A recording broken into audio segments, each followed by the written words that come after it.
Hi, I'm Jez Back and welcome to the Cloud Chronicles. With me today I've got Lee Thatcher, who's from CloudCoco. He is the head of cloud and innovation. Hey Lee, welcome. How are you? Yeah, very good. Thanks, Jez. Thanks for having me. Brilliant. Hey, so I suppose it's worth doing a bit of a level set. What are CloudCoco all about and what the hell do you do?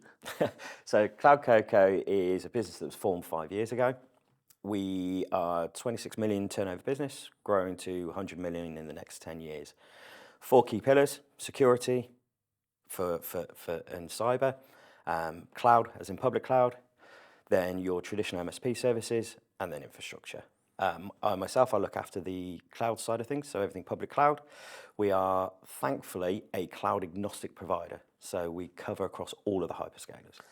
So cloud agnostic. So one of the key things we need to do here is get some definitions because lots of terms get thrown around and also someone's interpretation of cloud agnostic is different from somebody else's. So what's your definition and your stance around what cloud agnostic is, what it should be, and where do you see the problems?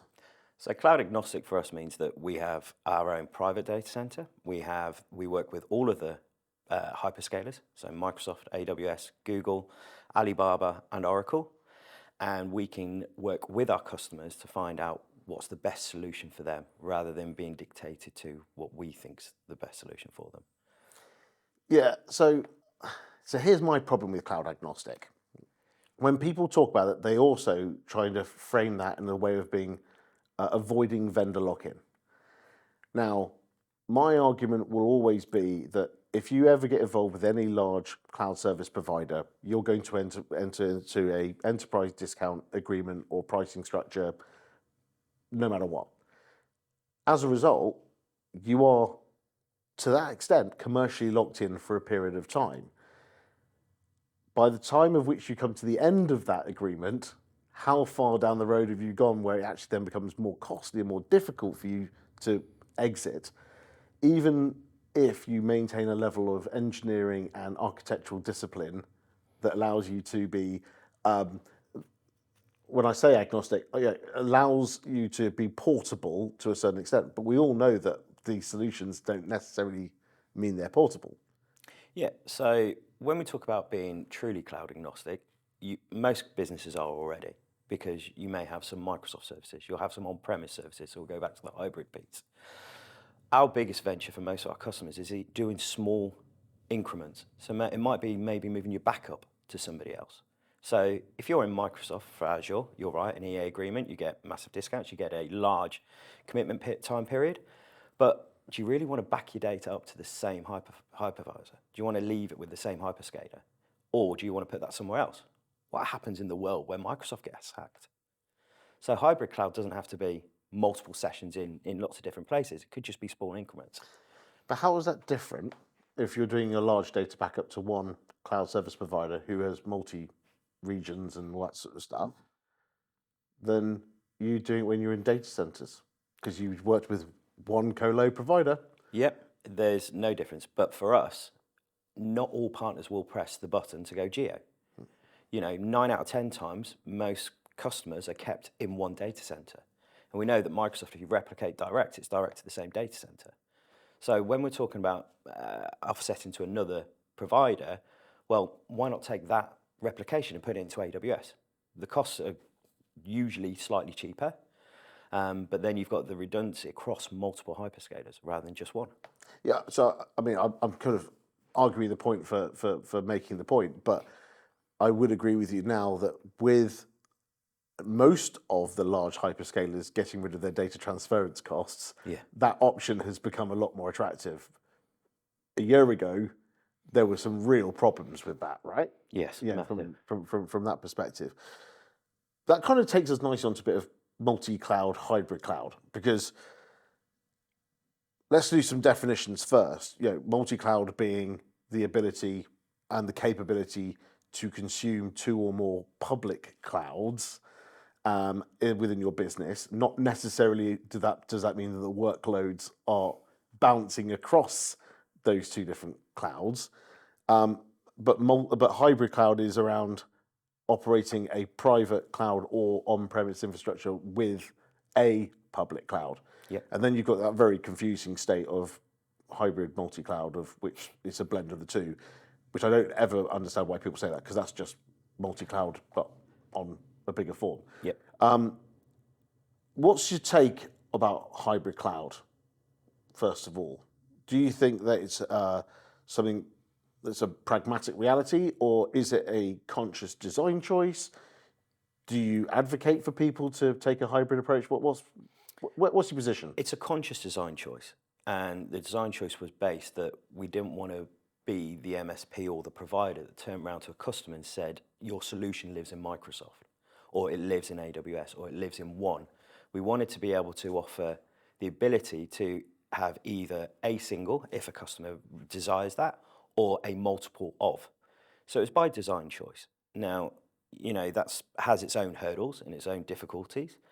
But for us, it's about being able to offer the right solution to our customers and not being at the point where we dictate what they have. So I think that puts you in the pragmatic reality camp, right? What about multi-cloud? Because here's one of my big beefs about multi-cloud. Inside an organization, to get mastery of one public cloud is hard. The paucity of skills and retaining that talent is an ongoing problem and has been for years in the technology industry. Getting mastery of two or more clouds is exceptionally difficult, and having someone who can sit on architectural review boards with those skills is like finding hen's teeth. It's really, really difficult. So where are you on that? Because that's my position, but prove me wrong. No, you're completely right. It's very, very difficult. We have a couple of very, very good architects who understand multiples of clouds, not all of them in once, but then we outsource to partners. We make sure that we work with the partners that are the leading edge or the best in those areas, and then we'll work with them and outsource the business to them. So that kind of leads to the obvious question, which is, why would you outsource to partners? Why wouldn't you grow and retain that talent yourself? Because that talent, as you've rightly said, takes a long time to build. Right. And for us, at the end of the day, what we want to be able to do is we want to be able to offer the best services to our customers, not a short-sighted of let's move this here, let's do it the right way.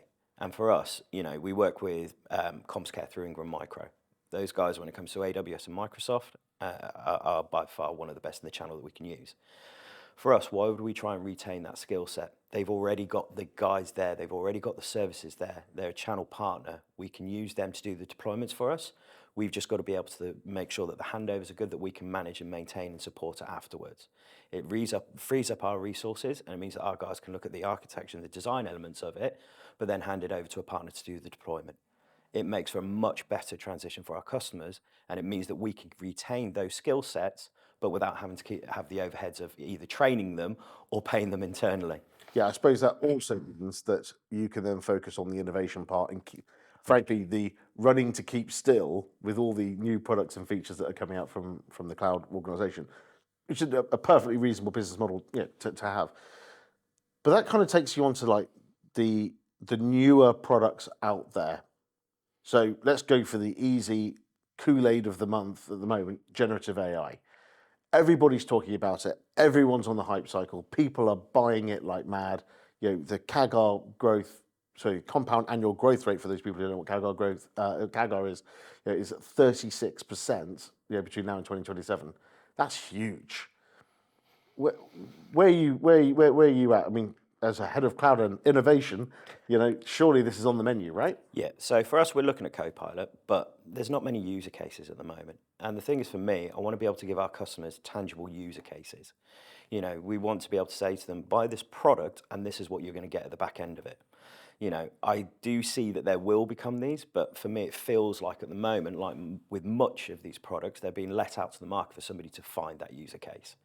So I think that there are going to be some genuine, tangible products, but at this moment in time, not for me. The same with Amazon Q. I think it's great. It looks phenomenal. But again, I don't have many tangible outcomes. I've been at the front end of when these products come out, and it becomes painful. I'd rather be at the second raise of the curve when there are some tangible products.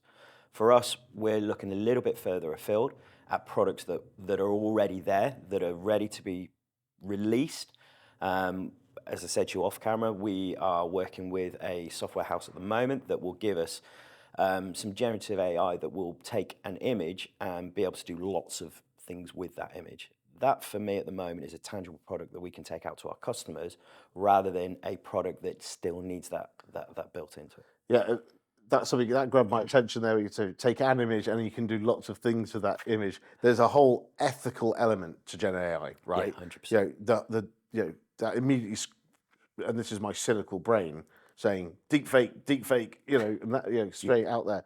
But the ethics of this are really, really important. You know, what's your approach? What's your thinking around that sort of stuff?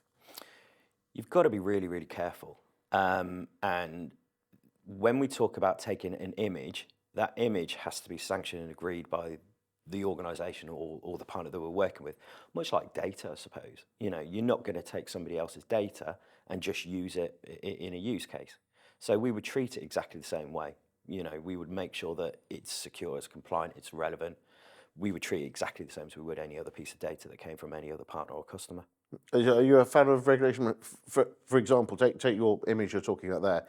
I think there is definitely something that should be part of metadata that says this is an AI generated image, but approved by. Yeah, you know, 100%. Because there's so much of it around at the moment that you can't actually tell the difference.